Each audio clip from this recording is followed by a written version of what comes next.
Good afternoon, नमस्कार। Team education India online platform पर मैं एन के सिंह एक बार फिर से आपका स्वागत करता हूं। कैसे हैं आप लोग? रविवार का दिन है, संडे का दिन है, छुट्टियों का दिन है, लेकिन चूंकि आपकी एक दिन की क्लास बाधित थी नेटवर्क की वजह से, इसी वजह से टीम एजुकेशन इंडिया के सभी टीचर्स ने ये सोचा है कि आपकी जो भी एक दिन की क्लास छुट्टी थी उसको रविवार के दिन भी पढ़ाकर जो है आपका जो कुछ भी छूटा हुआ था उसको कवर करा दिया जाए। ठीक है, चलिए देख लेते हैं कितने लोग आ गए हैं। आशुतोष यादव जी, रुचि मिश्रा जी, रानी यादव जी, सौरभ राणा जी, नीतू देवी जी, निशा जी, सुनील कुमार जी, चीता जी, अंकित जी, रीता पटेल जी, रविंद्र जी, निशा जी, रिंकल चौधरी जी, नितेश कुमारी जी, चलिए हैप्पी संडे, निधि चौहान जी, चलिए सुधीर कुमार जी, चलिए सभी लोगों को नमस्कार। बात करते हैं डाइजेस्टिव सिस्टम पर, पाचन तंत्र पर हम बात कर रहे थे। पूरी तरीके से आप एक बार कंसंट्रेट हो जाइएगा मेरी तरफ, बाकी हमारे ऊपर छोड़ दीजिए कि कैसे आपके जो ध्यान है आपको हमारी तरफ आकर्षित करेंगे। 5 मिनट के लिए आपको मैं सारी चीजों को जो पिछले 2 दिनों में हमने पढ़ाया है उसको मैं रिकैप कर रहा हूं। कंसंट्रेट होकर बस केवल मेरी बातों को सुनना है आपको। हमने आपको बताया है कि जटिल भोज्य पदार्थों को सरल भोज्य पदार्थों में बदलने की जो क्रिया होती है, जो प्रोसेस होता है, उसको पाचन कहा जाता है, उसको डाइजेशन कहा जाता है। और डाइजेशन के लिए 2 चीजों का होना बहुत आवश्यक होता है। पहला है एंजाइम और दूसरा होता है जल। बिना एंजाइम के, बिना जल के पाचन की प्रक्रिया संपादित हो ही नहीं सकती है।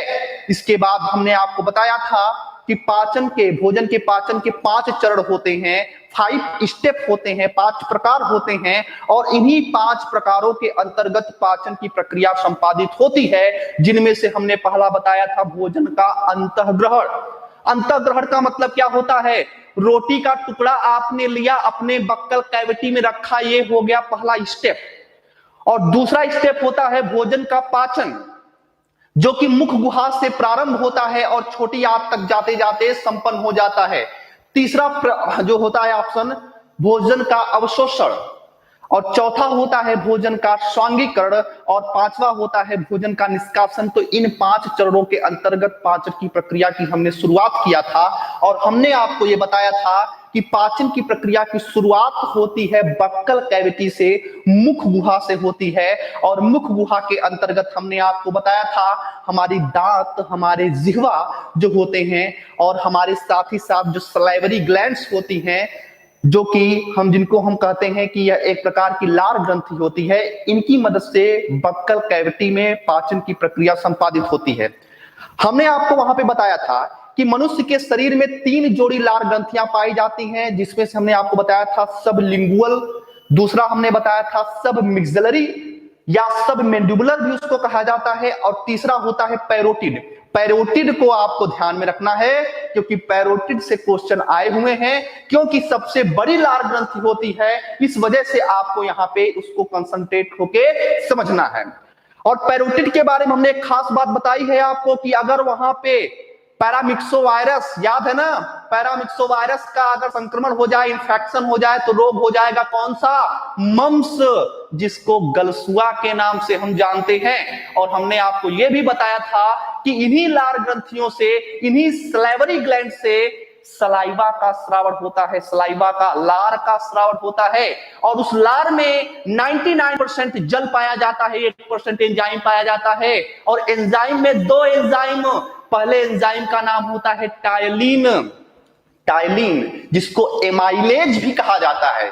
याद रखिएगा, टायलिन को ही आपको एमाइलेज भी कहीं कहीं पे मिलता है। तो ये दोनों चीजें एक हैं, और ये कार्य क्या करते हैं? ये भोजन का जो कार्बोहाइड्रेट्स का पार्ट होता है, यानी कि स्टार्च में जिसको कहता हूं, उस स्टार्च को यह माल्टोज में बदल देता है, जिसके कारण भोजन मीठा लगता है। और लाइसोजाइम के बारे में हमने बताया है, ये भोजन को, रोगाणुओं को, भोजन के साथ आने वाले रोगाणुओं को मारने का कार्य करता है। अगर हमने दूषित भोजन कर लिया है, अगर हमने अपने बिना हाथों को धुले हुए भोजन को ग्रहण कर लिया है, तो उसके साथ कुछ रोगाणु, कुछ विषाणु आ जाते हैं, तो उनको मारने का कार्य करता है। तो इस तरीके से भोजन का बक्कल कैविटी में जो पाचन हो रहा था, वहां तक हमने आपको समझा दिया था। यहां तक कोई दिक्कत है तो आप बताइए, नहीं तो आगे मूव कर जाएं। हाँ, एंटीबैक्टीरियल है, शफाली फातिमा जी। कोई दिक्कत हो, कोई परेशानी हो, कोई दुविधा हो तो आप बता सकते हैं, नहीं तो हम आगे की तरफ मूव कर जाएं। ठीक है, सत्यम सिंह जी अमेजिंग, चलिए आप लोग भी अमेजिंग हैं, no doubt, very good. Saxena ji, Vivek Shukla ji no दिक्कत, अच्छा जी नो दिक्कत, या तो नो बोल लीजिए या तो दिक्कत बोल लीजिए। ठीक है, भारतीयों का सबसे बड़ा दिक्कत यही है कि वह ना तो अंग्रेजी सही से बोलेंगे ना तो हिंदी बोलेंगे, कहेंगे नो दिक्कत। चलिए ऑल क्लियर, हाँ नो प्रॉब्लम। चलिए आगे चलते हैं, आगे चलते हैं और आगे बात करते हैं। पिछले वाले लेक्चर में थोड़ा सा एक पॉइंट वहां पे नोट डाउन करिएगा। नोट डाउन क्या करना है आपको, वहां पे नोट बना के आप जहां पे भी लिखना होगा, याद रखिएगा ये जो लाइसोजाइम होता है, ठीक है, लाइसोजाइम, लाइसोजाइम के संदर्भ में तीन चीजें याद रखिएगा कि लाइसोजाइम कहां कहां पे पाया जाता है। पहली बात तो आपने ये पढ़ा कि ये जो लाइसोजाइम होता है ये मनुष्य के लार में पाया जाता है, सलाइवा में पाया जाता है, आपने ये देख लिया। जब हम रोते हैं तो हमारे जो आंसू होते हैं उस आंसू में भी ये लाइसोजाइम पाया जाता है। याद रखिएगा जब कोई कीट पतंगा जो होता है जब जाता है हमारी आंखों में तो हमारी आंखों से पानी निकलने लगता है। और अगर याद रखिएगा ये जो कीट पतंगा होता है जैसे वो पानी निकलता है ना तो वो उसको मारने का ही कार्य करता है। तो ऐसा क्या होता है, वो जो आंखों में जाने के पश्चात वो जो पानी या जो श्लेष्म निकलता है, म्यूकस निकलता है, उसमें लाइसोजाइम पाया जाता है, उसमें लाइसोजाइम पाया जाता है। और वो भी क्या होता है, एंटीबैक्टीरियल होता है। तो याद रखिएगा लार में पाया जाता है, आंसू में भी पाया जाता है, ठीक है। और साथ ही साथ स्वेद में, पसीने में, हमारे पसीने में भी जो होता है लाइसोजाइम पाया जाता है। तो जहां कहीं भी आप लाइसोजाइम के बारे में पढ़े होंगे, लिखे होंगे, उसको आप वहां पे एक पॉइंट ऐड कर लीजिएगा कि लाइसोजाइम 3 जगहों पे पाया जाता है, हमारे आंसू में, हमारे लार में, और साथ ही साथ हमारे स्वेद में, पसीनों में पाया जाता है। अब आगे बात करते हैं, ठीक है, आगे बात करते हैं। अरे आंसू कोकर जी, लाइसोजाइम और लाइसोसोम एक ही है क्या, क्या बताएं आप लोगों को। आंसू जी, लाइसोसोम जो होता है वह कोशिका का एक अंग होता है और लाइसोजाइम यह एक प्रकार का एंजाइम होता है। दोनों में बहुत अंतर होता है, समझ में आ रही है बात आंसू जी, ठीक है। कोशिका का एक अंग होता है लाइसोसोम, जिसको हम आत्महत्या की थैली कहते हैं, ये लाइसोजाइम है, ठीक है। दोनों को नाम में आप अंतर नहीं करेंगे। चलिए अब मेरी बात आगे चलते हैं। अब हम बक्कल कैविटी में पाचन कर रहे थे, मुख गुहा के अंदर पाचन आपको बता रहे थे, ठीक है। मुख गुहा में पाचन हम बता रहे थे और वहां पे जो एंजाइम और लार के माध्यम से पाचन होता है उसको हमने कवर कर लिया था। लेकिन हमने आपको वहां पे बताया था कि हमारे बक्कल कैविटी में दांत और जिह्वा 2 चीजें पाई जाती हैं और जो कि भोजन के पाचन में सहायता करती हैं। तो कैसे सहायता करती हैं दांत, कैसे सहायता करता है जिह्वा, इसके बारे में मैं बात करने चल रहा हूं बहुत डिटेल से। तो आज कुल मिला के मैं दांत के बारे में एक विस्तृत अवधारणा आपके सामने प्रस्तुत करूंगा, तो कंसंट्रेट होकर मेरी बातों को समझने का प्रयास करिएगा। अगर मैं दांत के बारे में बात करूं कि दांत किस तरीके से पाचन की प्रक्रिया में भाग लेता है, ठीक है, तो आपको यह पता होना चाहिए कि जब हम रोटी का टुकड़ा अपने मुख गुहा में रखते हैं तो हमारे जो दांत हैं वो किस प्रकार से सहायता करते हैं, उस भोजन को काटते हैं, कई टुकड़ों में विभाजित करते हैं, तोड़ते हैं, ठीक है। तो वो अगर भोजन को हम तोड़ रहे हैं, कई टुकड़ों में विभाजित कर रहे हैं, या जो जटिल अणु है उसको हम सरल में तब्दील कर रहे हैं, तो इसी प्रोसेस का नाम तो क्या है, इसी प्रोसेस का नाम तो पाचन है। लेकिन चूंकि एंजाइम और जल नहीं भाग ले रहा है तो हम ये कह रहे हैं कि वह भोजन के पाचन में सहायता करता है, न कि भोजन का पाचन करता है। तो ये दोनों बातें आपको समझ में आ जाना चाहिए कि यह भोजन के पाचन में सहायता करता है, न कि पाचन करता है। क्यों? क्योंकि यहां पे एंजाइम नहीं है। और हमने पहली और प्राथमिक शर्त आपको बताई है कि अगर एंजाइम रहेगा तो पाचन की प्रक्रिया संपादित होगी, अगर एंजाइम नहीं रहेगा तो पाचन की प्रक्रिया संपादित नहीं होगी। तो दांत भोजन के पाचन में सहायता करता है, कैसे? भोजन को कई टुकड़ों में विभाजित करके। तो कैसे, ध्यान से समझने का प्रयास करिएगा। अगर मैं दांत के बारे में आपको पढ़ाना शुरू करूं, दांत की विशेषताओं के बारे में बताना शुरू करूं, तो मनुष्य एक प्रकार का विषम दंती प्राणी होता है। ठीक है, विषम दंती प्राणी होता है। विषम दंती का प्राणी का मतलब यह होता है कि मनुष्य में कई प्रकार के, विषम प्रकार के दांत पाए जाते हैं। कोई दांत बड़ा होता है, कोई दांत छोटा होता है, कोई दांत चौड़ा होता है, कोई दांत जो होता है पतला होता है, नुकीला होता है। तो ये विषम प्रकार के होते हैं। इसी वजह से कहा जाता है मनुष्य एक प्रकार का विषम दंती प्राणी होता है। अगर दांत की हम संरचना पे बात करें, स्ट्रक्चर पे बात करें, तो मनुष्य की दांत कुछ इस प्रकार से दिखाई देते हैं। ध्यान से देखना, ठीक है, ध्यान से देखना। मनुष्य के दांत की संरचना के बारे में मैं बता रहा हूं। अगर इसकी बाह्य संरचना के बारे में बात करूं तो इसमें 3 पार्ट्स, ठीक है, 3 पार्ट्स आपको जानना चाहिए। पहला जो पार्ट्स कौन सा है? पहला पार्ट्स है इनेमल। पहला पार्ट्स जो है, जो आपको जानना चाहिए, उसका नाम होता है इनेमल। दूसरा जो पार्ट्स जो आपको जानना चाहिए दांत के विषय में, उसका नाम क्या होता है? डेंटाइन नाम होता है, डेंटाइन। और तीसरा जो नाम होता है उसका नाम होता है पल्प कैविटी। ठीक है, या इसको हम सीधे सीधे कह सकते हैं कि पल्प कैविटी। ठीक है, पल्प कैविटी। तो ये 3 प्रकार की संरचना जो है दांत में पाई जाती है, जिसके बारे में आपको जानना चाहिए। और आज आप दांतों के बारे में बहुत कुछ सीखने वाले हैं, दांतों के विषय में बहुत कुछ सीखने वाले हैं, इसको भी समझ लीजिए। ठीक है, हाँ चलिए ध्यान से मेरी बात समझने का प्रयास करिएगा। अगर मैं इस दांत की बाहरी संरचना के बारे में बात करूं, तो अगर आप दांत अपना खोलेंगे तो आपको क्या दिखेगा? ये सफेद संरचना। ठीक है, जो आपको सफेद संरचना दिखाई दे रही है, ये सबसे ऊपर दिखाई दे रही है। ये जो सफेद संरचना दिखाई दे रही है, इस सफेद संरचना को कहा जाता है इनेमल। ये जो इनेमल है, इनेमल, ये दांत का ये जो सबसे बाहरी संरचना होता है, ये जो सफेद संरचना आपको बाहर से दिखाई देती है, इसको हम किस नाम से जानते हैं? इसको इनेमल के नाम से हम जानते हैं। इनेमल मानव के शरीर का सबसे कठोरतम भाग होता है। इनेमल मानव के शरीर का सबसे कठोरतम भाग हो सकता है। आप लिख लीजिएगा यहाँ पे पॉइंट, मानव के शरीर का सबसे कठोरतम भाग, सबसे कठोरतम भाग होता है, सबसे कठोरतम भाग होता है। ये पॉइंट आप यहाँ पे नोट डाउन करिएगा। इनेमल के आगे ये इतना कठोर होता है कि अगर इस पर लोहे की रॉड से वार भी किया जाए तो इससे चिंगारी निकलती है। इतना मजबूत ये इनेमल होता है।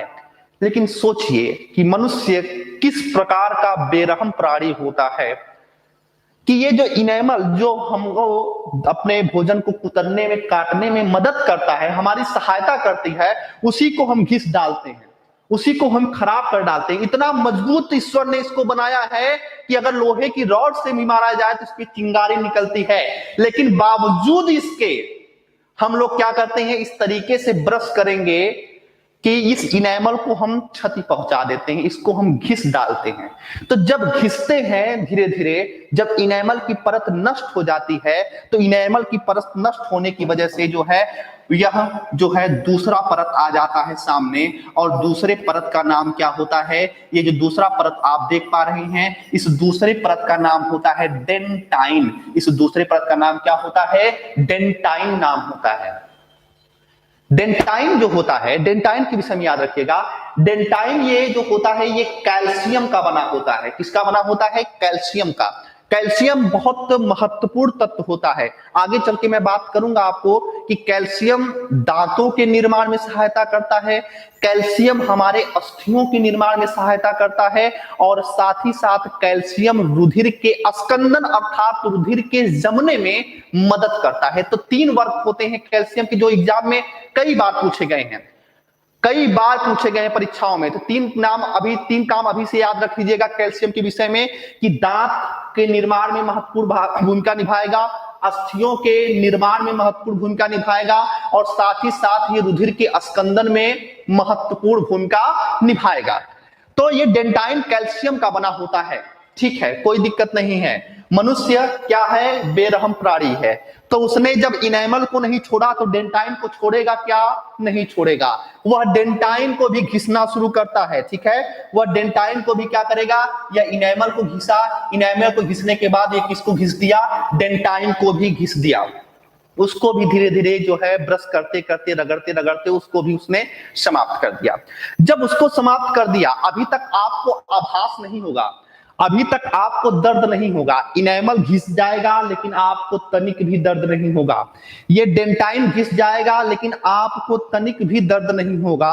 दर्द इस वजह से नहीं होगा क्योंकि इन दोनों जगहों पे तंत्रिकाएं नहीं पाई जाती हैं। तंत्रिकाएं, अब ये तंत्रिका कौन सा शब्द आ गया?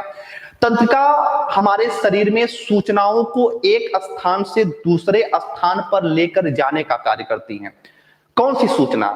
ठंडक का सूचना, अगर ठंडाहट हमको लगना है, गर्माहट का हमको अनुभव करना है, दुख का अनुभव करना है, प्यार का अनुभव करना है, द्वेष, घृणा, ये सारी जितनी भी सूचनाएं होती हैं वे हमारे शरीर में एक स्थान से दूसरे स्थान पे या एक कोशिका से दूसरे कोशिका तक कैसे जाती हैं? तंत्रिकाओं के माध्यम से जाती हैं।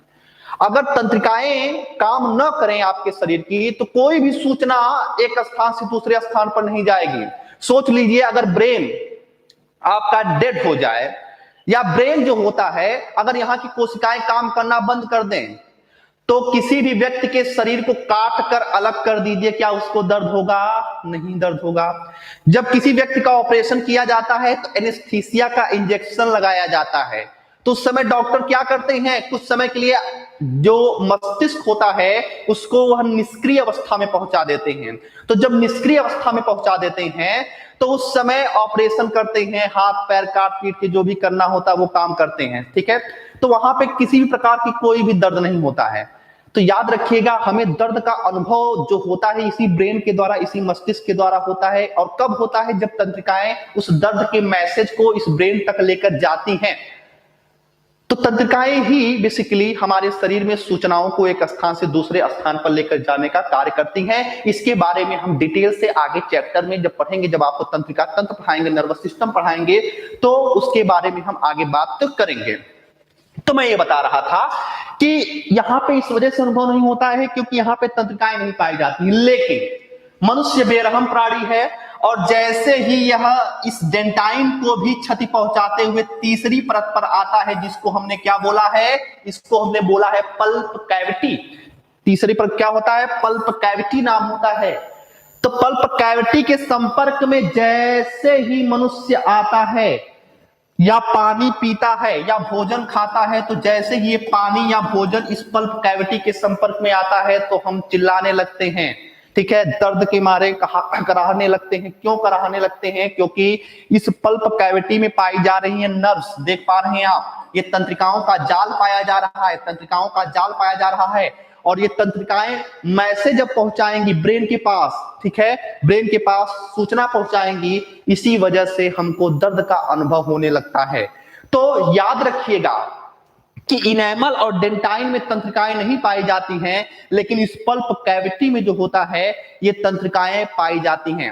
आप प्रचार देखते होंगे, ठीक है, प्रचार देखते होंगे तो आप देखते होंगे कि कहा जाता है कि कैविटी हो गया है, ठीक है, कहा जाता है कैविटी हो गया है। एक चीज मैं आपको बता दूं, अभी मैं आगे बताऊंगा। तो जो होता है ना कि आप प्रचार देखते हैं कि एक बच्चा होता है आइसक्रीम खाता है 5 साल का, तो वो जैसे ही आइसक्रीम खाता है कहता है मम्मी, दर्द के मारे कहता है मम्मी। तो वो सब फाल्स है, झूठा है। झूठा इस वजह से है क्योंकि उस बच्चे में जो होता है अस्थाई दांत होते हैं, दूध के दांत होते हैं, तो उसके बेचारे में इनेमल घिस जाने से क्या प्रभाव पड़ेगा? ये दर्शक हैं जो नहीं जानते हैं, क्योंकि ये जो इनेमल का घिसना होता है ये वयस्कों में घिसता है। उस 5 साल के बच्चे में थोड़ी नहीं इनेमल और डेंटाइन घिस के यहाँ पे पल्प कैविटी में आएगा, ठीक है। तो ये बात आपको जाननी बहुत महत्वपूर्ण है कि इस पल्प कैविटी के ही संपर्क में जब मनुष्य आता है, पानी आता है, हवा आता है या भोजन आता है, तो मनुष्य को दर्द का अनुभव होता है। तो जब आप डॉक्टर के पास जाते हैं तो डॉक्टर कार्य क्या करता है? डॉक्टर कार्य क्या करेगा? ये जो घिसा हुआ है, ये जो घिसी हुई है आपका यहाँ पे डेंटाइन, इसको यहाँ पे कैल्शियम भर देगा। ठीक है, कैल्शियम भर देगा। कोई बड़ा आदमी है तो यहाँ पे विभिन्न प्रकार के तत्व अपनी सुविधा अनुसार वो भरवा सकता है, और उसके पश्चात जो है इस इनेमल वाले पार्ट्स को भी भर देगा। तो जब इनेमल वाले पार्ट्स को, डेंटाइन वाले पार्ट्स को जब यहाँ पे भर देगा वह, तो अब भोजन या पानी जो है पुनः पल्प कैविटी के संपर्क में नहीं आएगा, और जब संपर्क में नहीं आएगा तो पुनः हमको दर्द नहीं होगा। तो इस प्रकार की विधा को, जो इसको भरा जाता है कैल्शियम को, इसे कहा जाता है आरसीटी कहा जाता है। इसको क्या बोलते हैं? इसको आरसीटी कहा जाता है, यानी कि इसको कहा जाता है रूट कैनाल थेरेपी। याद होना चाहिए पॉइंट। डॉक्टर के पास आप जाते हैं तो क्या करता है वो? रूट कैनाल ट्रीटमेंट या थेरेपी, कुछ भी आप कर सकते हैं, ट्रीटमेंट करता है। ठीक है, तो रूट कैनाल ट्रीटमेंट करता है। वो क्या करता है? इसी अवस्था को, जो कि आपका गैपिंग हुआ है, उसको भर देता है। ठीक है, चीजें समझ में आ गई हैं यहाँ पर? तो बताइए, आगे चले हम। हाँ ठीक है, हाँ चलिए ठीक है, अब मेरी बात ध्यान से समझने का प्रयास करिएगा। तो ये चीज होता है। अब कारण क्या होता है? क्यों ये इनेमल, जो मैं कह रहा हूं कि मानव के शरीर का सबसे कठोरतम भाग होता है, क्यों ये घिस जाता है? घिस इस वजह से जाता है क्योंकि हम अवैज्ञानिक तरीके से ब्रश करते हैं। अवैज्ञानिक तरीके से ब्रश करने का मतलब क्या होता है? आप देखते होंगे आप ब्रश कैसे करते हैं। आपने पेस्ट रखा ब्रश पे और उसके बाद लगा के आप इस तरीके से, इस तरीके से, इस तरीके से, इस तरीके से करते हैं। ठीक है, ये एक अवैज्ञानिक तरीका होता है। इस तरीके से ब्रश नहीं किया जाता है। WHO के अनुसार, वर्ल्ड हेल्थ ऑर्गेनाइजेशन के अनुसार जो होता है, लगभग 75% जो है गलत तरीके से लोग ब्रश करते हैं। ब्रश करने का तरीका सही क्या होता है, ये मैं आज बता रहा हूं आपको, ध्यान से सुनिएगा। आप पेस्ट रखेंगे और उसके पश्चात ब्रश में लगा के आप अपने दांतों पर रखेंगे, और उसके बाद आप जहां पे भी दांतों को रखेंगे वहां पे एक बार ब्रश को आप क्लॉकवाइज वहीं पे राउंड राउंड राउंड घुमाएंगे। उसके पश्चात एंटी क्लॉकवाइज फिर राउंड राउंड घुमाएंगे, फिर थोड़ा सा आगे चलेंगे, उसके पश्चात राउंड राउंड घुमाएंगे। ठीक है, इस तरीके से ब्रश करने का यह सही तरीका होता है।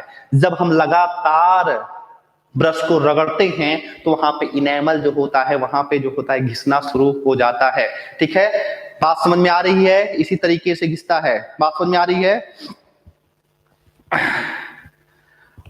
हाँ, आपने पढ़ा है ना बचपन में कि रसरी आवत जात से सिल पर पड़त निशान। ठीक है, यानी कि रस्सी भी अगर बार बार आता है तो पत्थर पे भी क्या होता है? पत्थर भी घिस जाता है। ठीक है, तो ठीक उसी प्रकार से आपका यहाँ पे इनेमल के भी केस में वही सारी चीजें होती हैं। अब मैं ये बोल रहा था आपको, ये तो आपने बाह्य संरचना के बारे में पढ़ा। अब हमने आपको ये बताया है कि जो मनुष्य होता है, मनुष्य एक प्रकार का कैसा प्राणी होता है? मनुष्य एक प्रकार का हेट्रोडेंट, यानी कि एक प्रकार का विषम दंती प्राणी होता है। मनुष्य में 4 प्रकार के दांत होते हैं। ठीक है, विषम दंती प्राणी होता है। तो हमने बताया है कि कई प्रकार के दांत पाए जाते हैं। तो मनुष्य में 4 प्रकार के दांत पाए जाते हैं। पहले प्रकार के जो दांत होता है उसको कहा जाता है कृंतक। ध्यान से समझते चलिएगा एक पॉइंट, कृंतक। दूसरे प्रकार का जो दांत होता है उसको कहा जाता है रदनक। तीसरे प्रकार का जो दांत होता है उसको कहा जाता है अग्रचवर्णक। तीसरे प्रकार के दांत को कहा जाता है अग्रचवर्णक। और चौथे प्रकार के दांत को कहा जाता है चवर्णक। ठीक है, अगर मैं इंग्लिश में बात करूं तो आपको ये समझ में आना चाहिए, कृंतक को कहा जाता है इंसिजर। रदनक को कहा जाता है केनाइन। अग्रचवर्णक को कहा जाता है प्रीमोलर, और चवर्णक को कहा जाता है मोलर। ये 4 प्रकार के दांत मनुष्य के शरीर में पाए जाते हैं। अब मेरी बात ध्यान से समझने का प्रयास करिएगा। 4 प्रकार के दांत पाए जाते हैं, इनको समझने का प्रयास करिएगा। अब ये कृंतक दांत क्या होता है? तो अगर मैं कृंतक दांतों के बारे में आपको समझाने का प्रयास करूं, ठीक है, कृंतक दांतों के बारे में मैं समझाने का प्रयास करूं, तो याद रखिएगा, ये ध्यान से देखिएगा। ये एक कोई व्यक्ति है, बेरहम प्राणी है, और वो अपना जबड़ा खोला हुआ है। ठीक है, तो जबड़ा खोला हुआ है तो कृंतक कहाँ होगा? समझिए, ये जो आप देख पा रहे हैं ना, ये यहां से लेकर ये 2 दांत आप देख पा रहे हैं ना, यहाँ पे जो मनुष्य है, ये आगे के ये 2 दांत और ये 2 दांत, यानी कि 4 दांत। ये जो 4 दांत होते हैं ये कृंतक दांत कहलाते हैं। ठीक है, ये 4 दांत जो होते हैं वो कौन से कहलाते हैं? कृंतक दांत, जिसको हम स्माइलिंग टीथ भी कहते हैं, क्योंकि जब हम मनुष्य हंसता है तो यही दांत दिखते हैं, ठीक है। तो जो दांत दिखते हैं ये कौन से दांत होते हैं, इनको हम इंसीजर के नाम से जानते हैं। तो ये पॉइंट आपके लिए इंपॉर्टेंट है कि मनुष्य के ऊपर वाले जबड़े में आप संख्या के बारे में बात करिएगा, संख्या कितनी होती है, 4 होती है। ऊपर वाले जबड़े में टोटल संख्या कितनी होती है, 4। अगर आधे जबड़े की बात करेंगे तो कितनी हो जाएगी, 2। या ध्यान से देखिए, अगर मान लीजिए यहां से हमने डिवाइड कर दिया, यहां से हमने डिवाइड कर दिया, ठीक है, इस व्यक्ति को, तो 2 दांत इधर पाए जाएंगे, 2 दांत इधर। टोटल ऊपर वाले जबड़े में बात करेंगे तो टोटल कितने दांत हो जाएंगे, 4 प्रकार के दांत, सॉरी संख्या में कितने होते हैं, 4 पाए जाते हैं। अब ये जो कृंतक दांत होता है, अब ये जो कृंतक दांत होता है, याद रखिएगा, कृंतक दांत जो होता है इसकी सबसे बड़ी विशेषता ये होती है कि कृंतक दांत शाकाहारियों में ज्यादा विकसित अवस्था में पाया जाता है, ठीक है। शाकाहारी जितने भी जानवर होते हैं उनमें यह ज्यादा विकसित अवस्था में पाया जाता है। आप गाय को देखिए, भैंस को देखिए, ठीक है, तो उसमें आप देखेंगे कि उनके दांत चपटे होते हैं। जैसे हम लोगों के ये जो दांत आगे होते हैं चपटे होते हैं, चौड़े होते हैं, ठीक उसी प्रकार से गाय और भैंस के देखिएगा। क्यों, क्योंकि वे शाकाहारी हैं। तो शाकाहारियों में ये दांत ज्यादा विकसित अवस्था में पाए जाते हैं। लगभग आप देखेंगे गाय और भैंस में तो सारे दांत लगभग समान होते हैं। और कैसे दांत होते हैं, तो कृंतक दांत। तो अगर कोई भी शाकाहारी जंतु रहेगा तो आंख मूंद कर आपको आंसर क्या लगाना है कि उसमें कौन से दांत पाए जाते हैं, कृंतक दांत पाए जाते हैं। क्वेश्चन पूछा भी गया है आपसे कि हाथी के बाहर निकले हुए जो दांत होते हैं वे कौन से दांत होते हैं, ठीक है, होता है ना, हाथी के जो बाहर निकला हुआ दांत होता है वह किस प्रकार के दांत का उदाहरण है। तो याद होना चाहिए कि जो हाथी के जो दांत होते हैं वह एक प्रकार के कृंतक दांत होते हैं। वे एक प्रकार के कृंतक दांत के उदाहरण होते हैं, वे एक प्रकार के इंसीजर दांत के उदाहरण होते हैं। क्वेश्चन ये भी पूछा गया है कि जो चूहे होते हैं, चूहे, ठीक है, चूहों का जो दांत होता है वे किस प्रकार के दांत होते हैं और क्यों वो आपके अरमानों पर पानी फेरते रहते हैं। आप जाते हैं, शॉपिंग करने जाते हैं, बहुमूल्य कपड़े खरीद के लेके आते हैं और रखते हैं, और कोई चूहा आता है उस कपड़े को या आपके अरमानों पर पानी फेर कर चला जाता है, यानी कि उसको कुतर डालता है। तो क्यों कुतर डालता है, क्यों उसको छोटे छोटे टुकड़ों में वह जो होता है विभाजित कर देता है, वह इस वजह से क्योंकि उसकी मजबूरी है, उसकी परेशानी है। परेशानी क्या है, उसकी परेशानी यह है कि उसके दांत, ये जो कृंतक दांत होते हैं वो पूरे जीवन पर्यंत बढ़ते रहते हैं। जब तक उसका जीवन काल रहेगा, जब तक उसका जीवन चलेगा, तब तक उसके दांत वो बढ़ते ही रहते हैं, बढ़ते ही रहते हैं। तो वो बेचारा करे क्या, अगर वह चीजों को नहीं कुतरेगा, नहीं उसको छोटे छोटे टुकड़ों में तोड़ेगा, तो उसके दांत बढ़ते ही चले जाएंगे। और जब वो कुतरता है तो वो अपने दांतों को घिसता है, घिसता है, ठीक है, घिसने से उसके दांत छोटे हो जाते हैं, जो बढ़ते हैं उसको वह छोटा करता है। अगर वो नहीं ऐसा करेगा तो उसका एक दिन जबड़ा बंद हो जाएगा और ना वो भोजन खा पाएगा, वह ना अपना पोषण प्राप्त कर पाएगा और उसकी अंतोगत्वा मृत्यु हो जाएगी। तो वह अपने जीवन को, अपने अस्तित्व को बचाने के लिए वो ऐसा कार्य करता है। आपके अरमानों पर भले ही पानी फेरता है लेकिन अपने जीवन को वह सुरक्षित रखता है, वह उसको बचाता है, ठीक है। तो ये चीज आपको समझ में आ जाना चाहिए कि चूहों के जो दांत होते हैं वो जीवन पर्यंत बढ़ते रहते हैं, इसी वजह से वो चीजों को कुतरता रहता है। और वह जो दांत होते हैं वो कैसे दांत होते हैं, कृंतक दांत। अगर मनुष्य की हमने बात किया है, आधे जबड़े की हमने बात करें तो आधे जबड़े में हमने आपको बताया है कि आधे जबड़े में, ये जो आधे जबड़े में 2 दांत जो पाए जाते हैं, ये 2 दांत किसके होते हैं, ये 2 दांत इंसीजर कहलाएंगे, कृंतक कहलाएंगे। बात एकदम शीशे की तरह साफ होनी चाहिए, शीशे की तरह साफ होनी चाहिए, स्पष्ट होनी चाहिए, किसी भी प्रकार की कोई भी डाउट नहीं होना चाहिए। बात करते हैं रदनक दांत की, केनाइन दांत की।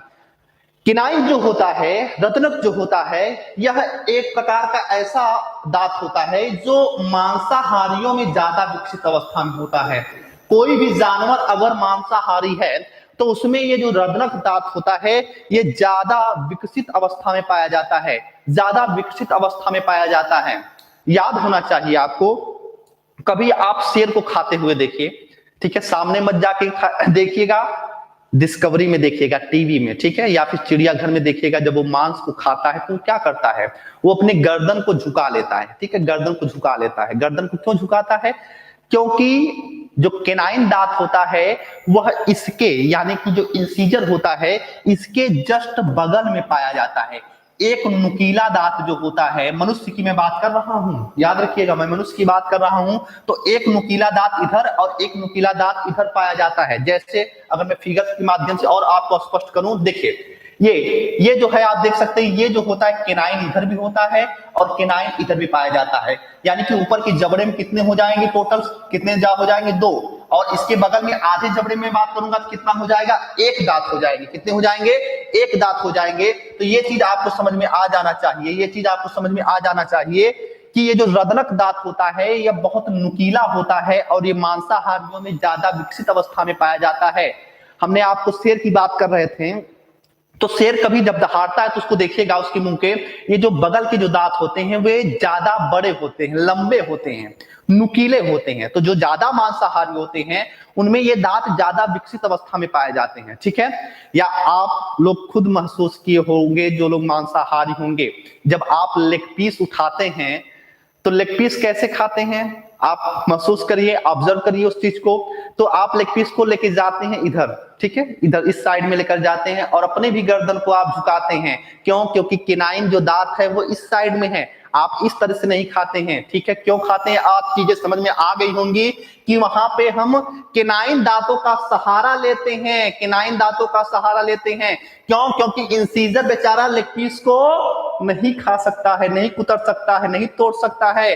तो हम कहां पे लेके जाते हैं, केनाइन, क्योंकि केनाइन ही बेसिकली चीजों को या वस्तुओं को या खाद्य सामग्रियों को चीरने और फाड़ने का कार्य करता है। काटने और कुतरने का काम तो इंसीजर करता है, लेकिन चीरने और फाड़ने का कार्य ये रदनक करता है। तो ये चीज आपको समझ में आ जानी चाहिए। फिल्मों में आप देखते हैं ना ड्रैकुला, तो ड्रैकुला को भी क्या होता है, जब उसको खून पीना होता है तो क्या होता है, यही दांत क्या होते हैं, बाहर आ जाते हैं। तो कुल मिला के मैं ये बताने का प्रयास कर रहा हूं कि मांसाहारियों में ये दांत ज्यादा विकसित अवस्था में पाए जाते हैं। और मनुष्य की बात किया जाए तो मनुष्य में ये दांत जो होते हैं इनकी संख्या ऊपर वाले जबड़े में कितनी होती है, 2, आधे जबड़े में कितनी होती है, 1। कहां पे लोकेशन है, तो इंसीजर की जस्ट बगल में पाई जाती है, ठीक है। अब आगे बात करते हैं अग्र चवर्णक और चवर्णक, ठीक है। चवर्णक को, इस चवर्णक को पश्च चवर्णक भी कहा जाता है। तो ये जो होते हैं ये भोजन को पीसने का कार्य करते हैं, ठीक है। ये भोजन को क्या करते हैं, भोजन को पीसने का कार्य करते हैं। भोजन को काट लिया गया, भोजन को जो है आपको चीरा फाड़ा गया, अब भोजन को पीसा जाता है, ठीक है, छोटे छोटे टुकड़ों में और तोड़ा जाता है। तो ये जो होता है ये अग्र चवर्णक और चवर्णक के द्वारा कार्य किया जाता है, ठीक है। अगर मैं इसकी संख्या की बात करूं तो याद रखिएगा अग्र चवर्णक जो होता है, अग्र चवर्णक जो होता है इसकी संख्या जो होती है आधे जबड़े में 2 होती है, ठीक है। आधे जबड़े में कितनी होती है, 2 होती है। और ये जो चवर्णक होता है इसकी जो होती है आधे जबड़े में इसकी संख्या कितनी होती है, तो आधे जबड़े में इसकी संख्या जो होती है 3 होती है। कितनी पाई जाती है, ये संख्या में पाई जाती है 3 के, संख्या में पाई जाती है 3 के। तो अब मेरी बात ध्यान से समझने का प्रयास करिएगा। अगर आप देखेंगे संख्या को काउंट करिए तो 1 हो गया, 2 हो गया, 3 हो गया, 4, 5, 6, 7, 8, यानी कि आधे जबड़े में कितने दांत हो गए, 8। तो इधर कितने हो जाएंगे, 8। तो ठीक उसी प्रकार से 8 8 कितने हो गए, 16। 16 ऊपर वाले जबड़े में हो जाएंगे तो 16 नीचे वाले जबड़े में हो जाएंगे। तो टोटल दांतों की संख्या कितनी होकर आ जाएगी, 32, 32 दांत आ जाएंगे। कितने आ जाएंगे, 32 दांत आ जाएंगे। तो इस प्रकार से अगर मैं बात करूं आपसे, ठीक है, इस प्रकार से अगर मैं बात आपसे करूं कि एक वयस्क मनुष्य का दंत सूत्र क्या होता है, ठीक है। एक वयस्क मनुष्य का, ध्यान से समझिए, अगर मैं बात करूं कि एक वयस्क मनुष्य का दंत सूत्र क्या होता है, समझने का प्रयास करिएगा। तो यहां से आप बता सकते हैं, यहां से आप बता सकते हैं कि वयस्क मनुष्य का दंत सूत्र, ये क्वेश्चन आपका पूछा गया है। मनुष्य का दंत सूत्र अगर आपसे पूछा जाए, दंत सूत्र अगर पूछा जाए, डेंटल फार्मूला आपसे पूछा जाए तो आप क्या बताएंगे, आप केवल आधे दांतों की बताइए, ठीक है, आधे दांतों की, यानी कि जबड़े, ऊपर वाले जबड़ा या नीचे वाले जबड़े की केवल आधे भाग की अगर मैं बात करूं तो इंसीजर कितना पाया जाता है, इंसीजर पाया जाता है आधे जबड़े में 2 ऊपर पाया जाएगा तो 2 क्या हो जाएगा, नीचे। केनाइन की मैं बात करूं तो कितना पाया जाता है, 1 ऊपर तो 1 नीचे। प्रीमोलर कितना पाया जाता है, तो कितना पाया जा रहा है, 2 ऊपर तो 2 क्या हो जाएगा, नीचे। और मोलर की अगर मैं बात करूंगा तो कितना पाया जा रहा है, 3 ऊपर तो क्या हो जाएगा, 3 नीचे। तो 2 1 3 3 2 कितना हो गया 5 और 5 3 कितना हो गया 8 8 हो गया। ठीक है, नीचे भी कितना हो जाएगा 8 हो जाएगा। तो ये क्या है, ये केवल आधे की तरफ का है, आधे की तरफ का है। दोनों तरफ का हम जोड़ेंगे तो क्या करेंगे, हम 2 का गुणा करेंगे तो 8 दूनी के 16 और ये भी वैल्यू आ जाएगी 16 और टोटल दांतों की संख्या कितनी है निकल कर आ जाएगी 32। तो एक वयस्क मनुष्य का दंत सूत्र ये आपको पता होना चाहिए कि क्या होता है, ये चीज आपको पता होना चाहिए कि 21 23 होता है। सीधे से याद रखिए 21 23 होता है, 2 1 2 3 होता है, चीजें एकदम रट जानी चाहिए। ठीक है, अब ये वयस्क मनुष्य का दंत सूत्र है। अगर मैं आपसे पूछूं कि 5 वर्ष से कम बच्चे का दंत सूत्र क्या होता है, और यहीं से कॉन्सेप्ट निकल कर आता है अस्थाई दांतों की संख्या और अस्थाई दांतों की संख्या, यानी कि परमानेंट टीथ और इम्परमानेंट टीथ की बात करें तो याद रहना चाहिए। यहां पे मैं अब आपको बताना चल रहा हूं कि ये जो बार बार हम कहते हैं ना दूध के दांत, दूध के दांत, आखिर ये दूध के दांत हैं क्या, समझिए कि 5 वर्ष से कम बच्चे का दंत सूत्र की मैं बात कर रहा हूं, दंत सूत्र की मैं बात कर रहा हूं। ठीक है, डेंटल फार्मूले की अगर मैं बात करूं तो याद होना चाहिए यहां पे कि अगर 5 वर्ष से जो कम बच्चा है, अगर उसके डेंटल फार्मूले की मैं बात करूं तो याद रखना चाहिए कि इंसीजर वयस्कों के समान, यानी कि 2/2 ही होगा। ये केनाइन जो होता है इसकी भी संख्या समान होती है, इसकी भी संख्या क्या होती है, समान होती है। वयस्कों में और बच्चों में दोनों में संख्या इसकी समान होती है। अगर मैं बात करूं प्रीमोलर की, अगर मैं बात करूं प्रीमोलर की तो यहीं पे आपको ध्यान रखना है, भूलना नहीं है। क्या याद रखना है, याद ये रखना है कि ये जो 2/2 है इसको आप कर दीजिए 0/0, यानी कि बच्चों में ये प्रीमोलर नहीं पाया जाता है, यानी कि इसकी संख्या हो जाएगी 0/0। ये 0 में हो जाएगा क्या 0।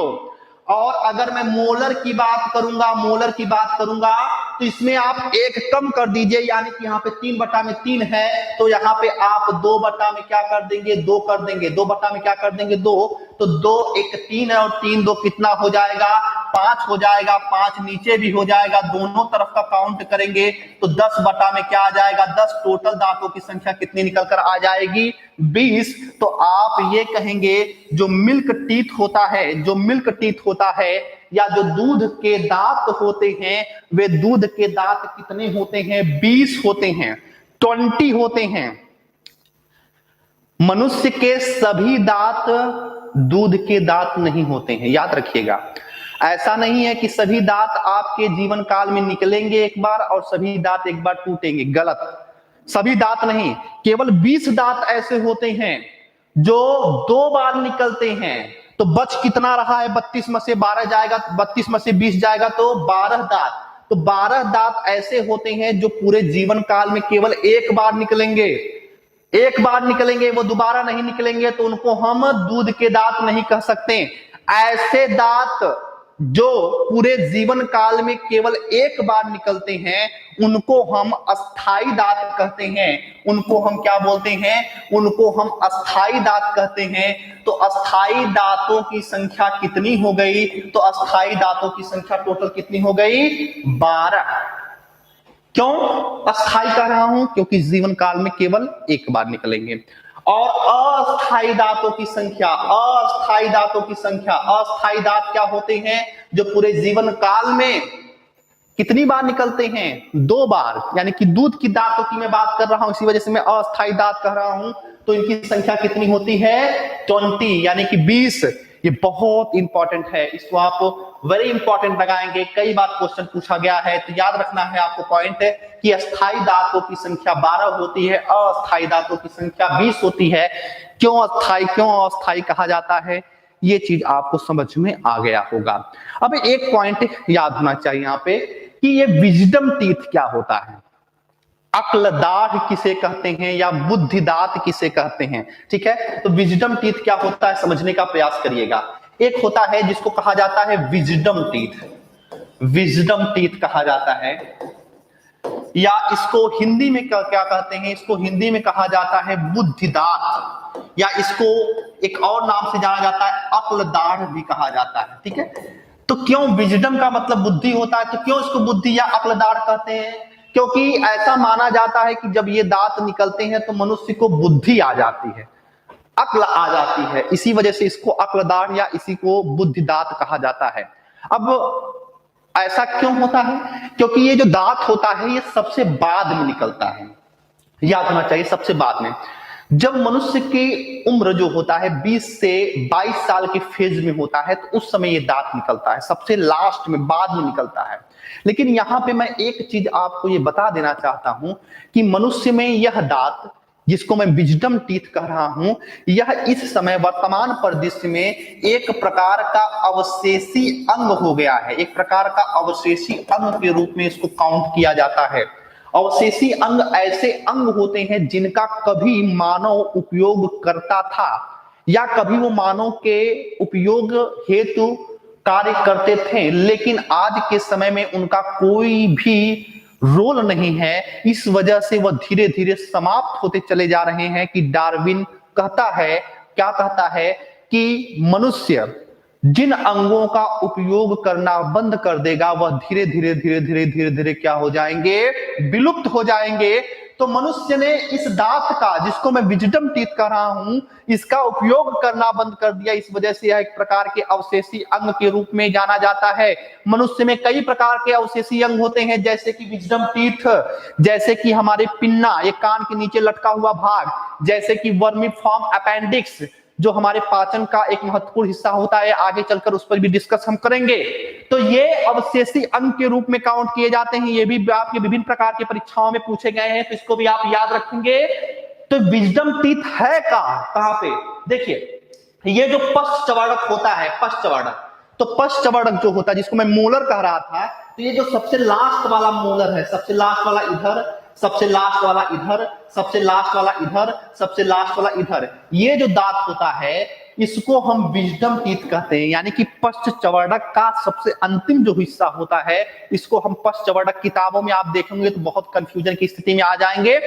जो मैं बता रहा हूं उसको बहुत ध्यान समझिएगा, काफी रिसर्च करने के बाद ये मैं बता रहा हूं आपको कि ये जो आपके 4 दांत होते हैं, जिनको मैं पश्चवर्णक कर रहा हूं, ऊपर के 2 दांत लास्ट के और नीचे के जो दो दांत लास्ट के होते हैं, इनको हम पश्चवर्णक के नाम से हम जानते हैं।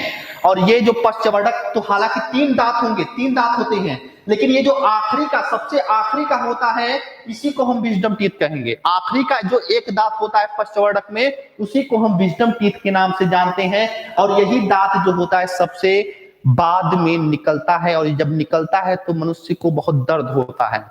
और यहीं पे मैं एक बात आपको बता देना चाहता हूं कि किताबों में इस समय भले ही 32 दांत लिख कर आ रहे हों, लेकिन मनुष्य में, आज शीशे के सामने खड़ा होइएगा और अपने दांतों को काउंट करिएगा तो आप ये पाएंगे, अधिकांश लोग ये पाएंगे कि आप में 32 दांत हैं ही नहीं।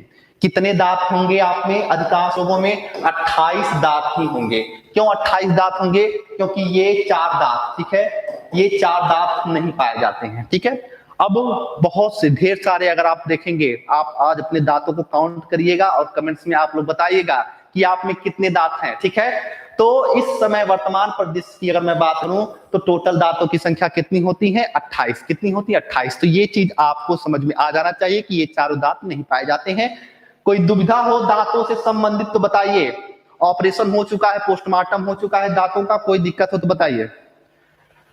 चलिए सक्सेना जी, हाँ, चलिए दिव्या जायसवाल जी, आपको पार्टी देनी चाहिए, आप पे 32 दांत हैं। हाँ,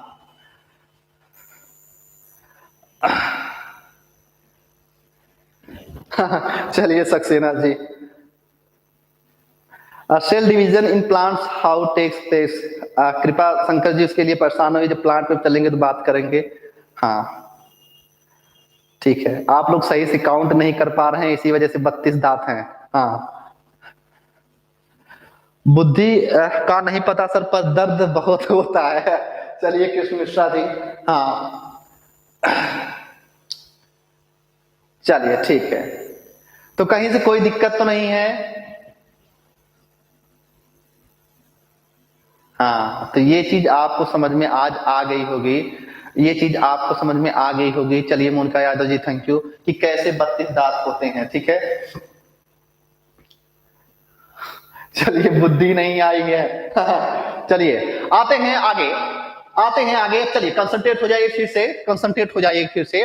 तो दांत ने बेचारा क्या किया, दांत ने भोजन को तोड़ा, कई टुकड़ों में तोड़ दिया, और कई टुकड़ों में तोड़ने के बाद अब क्या होता है, अब लार स्रावित होगी हमारे मुख गुहा में। रोटी का टुकड़ा हमने रखा, दांत से हमने काटा, कई टुकड़ों में विभाजित हुआ, लार ग्रंथियां एक्टिव हुई, अब लार स्रावित होने लगा। लेकिन लार को मिलाएगा कौन, सलाइवा को मिलाएगा कौन, जिह्वा। कौन मिलाएगी, जिह्वा मिलाएगी। ठीक है, तो जिह्वा की बात करते हैं। जिह्वा की क्या विशेषता होती है, टंग की क्या विशेषता होती है, समझिएगा। बहुत छोटा सा टॉपिक है, इसको भी समझ लीजिए। देखिए, टंग जो होता है यह मनुष्य के शरीर की एक मांसल संरचना होती है। ठीक है, ये मांसल संरचना होती है, यह एक प्रकार की मांसल संरचना होती है। और ये मांसल संरचना जो होती है, याद रखिएगा, इसमें जो होती है स्वाद कलिकाएं पाई जाती हैं। ठीक है, क्या पाई जाती हैं, स्वीट बड्स पाई जाती हैं। इसके ऊपर एक दानेदार संरचना पाई जाती है जिसको स्वीट बड्स कहा जाता है। लेकिन ये जो स्वीट बड्स हैं, स्वाद कलिकाएं हैं, आधुनिक शोधों के अनुसार ये पता चला है कि मनुष्य के जिह्वा पर स्वाद कलिकाओं की वजह से स्वाद की अनुभूति नहीं होती है, वो भी हमारे ब्रेन की वजह से होती है। हमने एक दिन आपको एग्जांपल बताया था कि अगर कोई 2 बजे रात में सो रहा हो, अच्छे से उसको आप रसगुल्ला खिला दीजिएगा तो उसको मीठा नहीं लगेगा, क्योंकि उसमें तंत्रिकाओं का महत्वपूर्ण रोल होता है। तो जो भी हमको भूख, प्यास, दर्द और मीठास, खट्टापन का अनुभव होता है, वो ब्रेन के अनुसार मिलता है। ब्रेन ही उसको बताता है। कैसे बताता है उसके बारे में हम आगे जब आपको ब्रेन पढ़ाएंगे तो उसके अंतर्गत मैं उसके बारे में बताऊंगा। तो अभी बस इतना समझिए कि इस पे स्वाद कलिकाएं होती हैं। तो मनुष्य में 4 प्रकार की स्वाद कलिकाएं पाई जाती हैं। ये आपके आगे की तरफ पाई जाने वाली स्वाद कलिकाओं को हम बोलते हैं, ये अग्रभाग है, ये जिह्वा का अग्रभाग है, अग्रभाग है, ये अग्रभाग की स्वाद कलिकाएं हैं। और अगर मैं बात करूंगा तो ये पीछे की स्वाद कलिकाएं हैं। ठीक है, ये पीछे की स्वाद कलिकाएं हैं, जिह्वा के पीछे की तरफ पाई जाने वाली स्वाद कलिकाएं हैं। ठीक है, पश्च भाग की स्वाद कलिकाएं हैं। और यहाँ पे तीसरी स्वाद कलिका कहाँ पे पाई जाती है, तीसरी स्वाद कलिका यहाँ पे पार्श्व में, किनारों पर पाई जाती है। ठीक है, ये किनारे पर पाई जाती है। ठीक है, और चौथी जो होती है, चौथी कुछ किताबों में गलत दिया है, तो कंफ्यूजन की स्थिति में नहीं होने चाहिए आप लोग। इसी पार्श्व में ही, इसी पार्श्व में जो है चौथी स्वाद कलिका पाई जाती है, इसी पार्श्व में जो है चौथी स्वाद कलिकाएं पाई जाती हैं। तो 4 प्रकार की स्वाद कलिकाएं पाई जाती हैं, और इन्हीं स्वाद कलिकाओं की वजह से हमको स्वाद की अनुभूति होती है। अग्रभाग से हमको मिठास का अनुभव होता है, मिठास का अनुभव होता है, और पश्च भाग से हमको कड़वाहट का अनुभव होता है, कड़वाहट का अनुभव होता है, यानी कि हमको तीखा लगता है। ठीक है, एक चीज मैं आपको बता देता हूं, सोचिए कि ईश्वर ने क्या बनाया है आपको। ईश्वर ने आपको यह बनाया है कि जिह्वा के अग्रभाग से आप मिठास का अनुभव करिए। चीनी अगर आप खा रहे हैं तो आपको मिठास पहले मिल जाए, अगर आप मिर्च खा रहे हैं तो उसका अनुभव आप बाद में करें। सोचिए ईश्वर ने कितना आपको बनाया है, किस तरीके से, कितना माइंड सेट करके उसने आपको बनाया। लेकिन मनुष्य क्या करेगा, पहले बोलेगा कैसा, कड़वाहट, बाद में कैसा बोलेगा, मिठास बोलेगा। ठीक है, मीठा बाद में बोलता है, लेकिन कड़वाहट मनुष्य के अंदर पहले हो जाती है। ठीक है, होना नहीं चाहिए। जब ईश्वर ने आपके साथ न्याय किया है तो आपको भी औरों लोगों के साथ में न्याय करना चाहिए। पहले आप अपने जिह्वा का उपयोग मिठास भरे शब्दों में करिए, उसके पश्चात किसमें करिए, कड़वाहट भरे शब्दों में। ये चीज आपको पता हो जानी चाहिए। ठीक है, अब ये जो पार्श्व किनारे वाला भाग होता है, इससे नमकीन स्वाद का पता चलता है, नमकीन स्वाद का पता चलता है। और ये जो पार्श्व जो है, जो पार्श्व पीछे का है, इससे जो होता है खट्टेपन का अनुभव होता है। ठीक है, खट्टेपन का अनुभव होता है। तो ये जो स्वाद की अनुभूति होती है, ये चारों स्वाद की अनुभूति जो होती है, ये इन्हीं स्वाद कलिकाओं से होती है। लेकिन जैसा कि हमने बताया कि आधुनिक शोध के अनुसार ये पता चला है कि इसमें जो स्वाद कलिकाओं का बहुत बड़ा रोल नहीं होता है, मस्तिष्क का होता है। और ये स्वाद कलिकाएं हर जगह जो है समान रूप से पाई जाती हैं।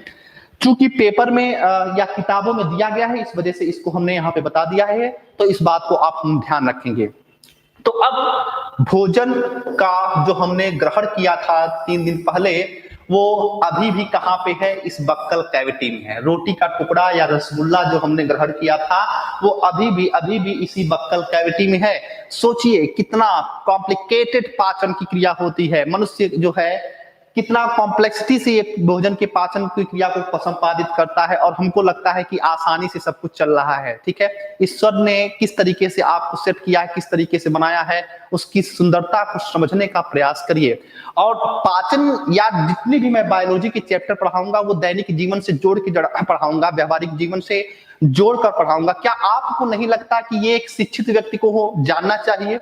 ये एग्जाम के पॉइंट ऑफ व्यू से, नंबर गेम के पॉइंट ऑफ व्यू से तो इंपॉर्टेंट है ही है, साथ ही साथ एक शिक्षित व्यक्ति को ये जानना चाहिए कि ये किस तरीके से हमारा जो बॉडी है वो किस तरीके से फंक्शन करता है। ठीक है, तो आगे कल वाले क्लास में ये बढ़ेगा, भोजन आगे बढ़ेगा ग्रासनी में और प्रवेश करेगा अमाशय में प्रवेश करेगा और किस तरीके से यहाँ पे पाचन क्रिया होगी उसके बारे में हम बात करेंगे। कोई दुविधा होगी तो आप बताइएगा, कोई परेशानी होगी तो आप बताइएगा।